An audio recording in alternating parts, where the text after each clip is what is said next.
एक फ़ोन आया मुझे प्रोग्राम के लिए कि अगले हफ्ते हरिद्वार में एक शो करना है, आप आएँगे क्या? तो मैंने कहा ठीक है, हरिद्वार शो करने का कौन किसका मन नहीं करेगा। मैंने कहा ओके। कुछ पेमेंट की बात हुई, कुछ नेगोशिएशन हुई, फिर बात फाइनल हो गई।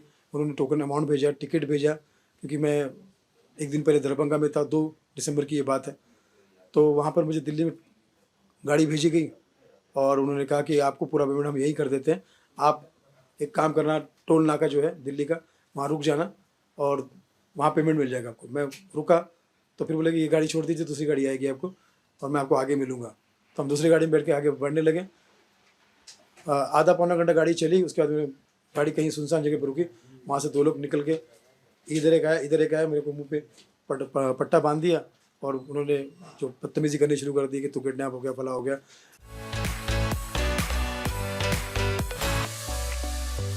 और डराने लगे तो मेरा मेरा हार्ट बीट बढ़ गया, मैं एकदम घबराने लगा, क्या हो गया, मुझे समझ में नहीं आ रहा था क्या हो। कमज़ोर दिल का आदमी तो हार्ट फेल हो जाता है। फिर मुझे लेके गए एक छोटे से कमरे में, आँख बंद करके, वहाँ आँख खोला तो वहाँ पे 5-6 लोग और भी थे और उन्होंने डरा धमकाने की बहुत कोशिश की, ये की ये की। अब मैं घबरा गया, तो मैंने बोला क्या चाहते हो भैया? तो बोले 20 लाख रुपए चाहिए हमको, वरना हम तुझे जहर का इंजेक्शन दे देंगे या तो नदी में फेंक देंगे बोरे में भर के, या कुछ भी कर देंगे। फिर मैंने बोला भाई 20 लाख रुपए कहाँ से आएंगे, क्या है? तो बातचीत हुई, बोले सुबह बात करते, खाना वाना खिला दिया मुझे। मैं सोने की कोशिश करता, नींद नहीं आ रही थी मुझे।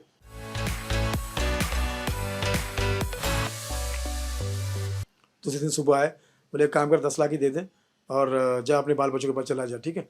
और बस। तो मुझे फिर से पट्टी बांधी, गाड़ी में बिठा दिया, पीछे लेटा दिया और पट्टी बांध के बोला कि किसी को देखना नहीं और किसी को दिखना मत। चले जा रहे, 1-1.5 घंटे बाद वो कहीं पर रुके। वहाँ से उन्होंने ट्रांजेक्शन शुरू किया, मोबाइल उनके पास ही था।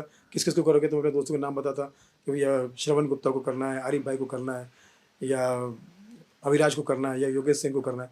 तो नाम बोलता था और वो उनको फ़ोन करके मेरे से बात करवा के अपना ट्रांसफ़र लेते थे। ट्रांजेक्शन में ही बहुत टाइम लग गया, 4:30-5 बज गए, 5 साढ़े 5 बज गए।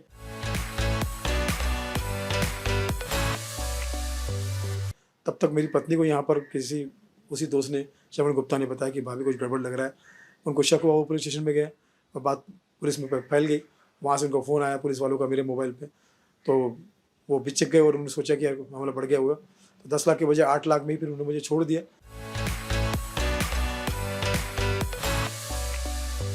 वहाँ से ऑटो पकड़ के मेरठ मेट्रो से गाज़ियाबाद से कश्मीरी गेट और कश्मीरी गेट से एयरपोर्ट पहुँच के 11:55 की फ़्लाइट पकड़ के बॉम्बे आया।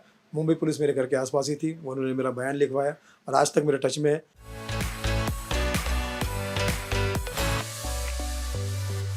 मेरठ पुलिस में ट्रांसफ़र हुआ मामला। तो जब मुझे बहुत धमकियाँ दे रखी थी कि तुम्हारे मेरे मोबाइल का सब डाटा उन्होंने ले लिया, सारे सबके नंबर ले लिए कि हम ऐसे भी है, वैसे भी पीछे भी रहेंगे, ये हम मारने को नहीं डरते, हम गाड़ देते आदमी को, ये कर देते, वो कर देते। तो मुझे पूरा घबरा के छोड़ दिया उन्होंने। और यहाँ पर जब मैं आया तो मैं पहले तो कंप्लेंट करने के लिए रेडी नहीं था, मैं कहा छोड़ दो, लेकिन पुलिस ने हिम्मत दी। जब ये मेरठ पुलिस के पास ट्रांसफ़र हुआ केस, 3-4 दिन में ही उन्होंने उनको ढूंढ निकाला और अब तक तो पूरे अपराधी पकड़े जा चुके हैं। थैंक्स टू मेरठ पुलिस और योगी सरकार का धन्यवाद करना चाहूँगा कि बहुत बढ़िया चल रहा है मामला।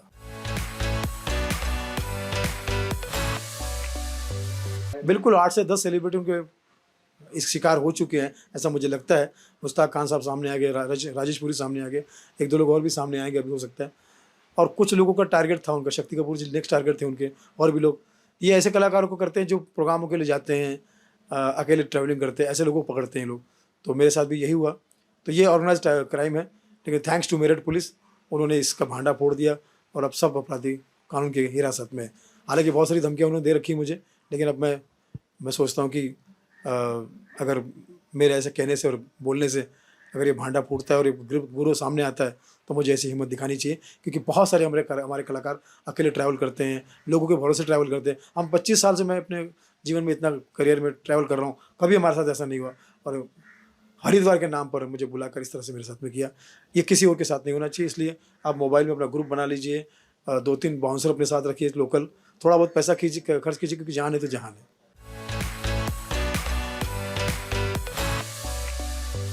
हाँ, देनी चाहिए। और मुझे लगता है कि मैं समझता हूँ कि ये खतरनाक तो है ही, वो लोग जो इतना डेयरिंग कर सकते हैं, इस लेवल का डेयरिंग कर सकते हैं, उनका क्या भरोसा। बहुत डरा के रखा उन्होंने। तभी तो उनका जो ऑडियो की बात हुई थी, तो ऑडियो पे उन्होंने मुझे इस तरह से सवाल किए कि मुझे फंसा दिया। मैं बोला यार मैं पुलिस स्टेशन में नहीं जाने वाला था, लेकिन क्योंकि उन्होंने बोला कि जाओगे तो गाड़ देंगे तुम्हें, ये कर देंगे वो कर देंगे, तो उसमें उन्होंने मुझे फंसा लिया मुझे ऑडियो में। तो लेकिन बाद में बात सब सामने आ गई और दूध का दूध पानी का पानी हो गया।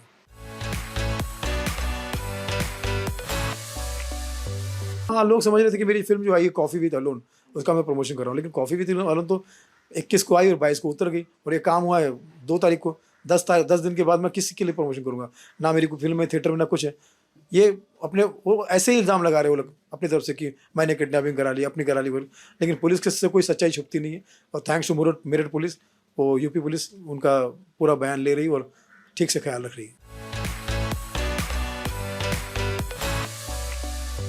कलाकारों से यही कहूँगा, भैया कहीं भी अकेले ट्रैवलिंग करते हैं तो ड्राइवर का नंबर, ड्राइविंग लाइसेंस, जहाँ प्रोग्राम है, जहाँ शूटिंग है, वहाँ का परमिशन लेटर अपने घर पे बुला लीजिए और तभी सफ़र कीजिए, क्योंकि बहुत खतरनाक होता है आजकल।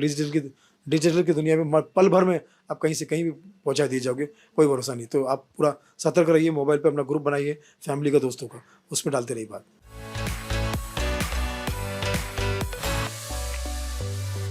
एक बंदा जो शुरू से मेरे साथ में मुझे लेने आया था, वो एंड तक था, वो उसमें मेन बंदा वही था जो मुझे लेने आया था। मुझे मेरे को अपने आप को मेरा फ़ैन बता रहा था। फिर बॉम्बे की भी बहुत सारी बातें कर रहा था, लेकिन किडनैपिंग के बाद जो उसका अवतार चेंज हुआ, जो स्टाइल चेंज हुआ उसका, मैं हक्का-बक्का रह गया कि कैसे लोग हैं इस तरह से तैयारी करते हैं।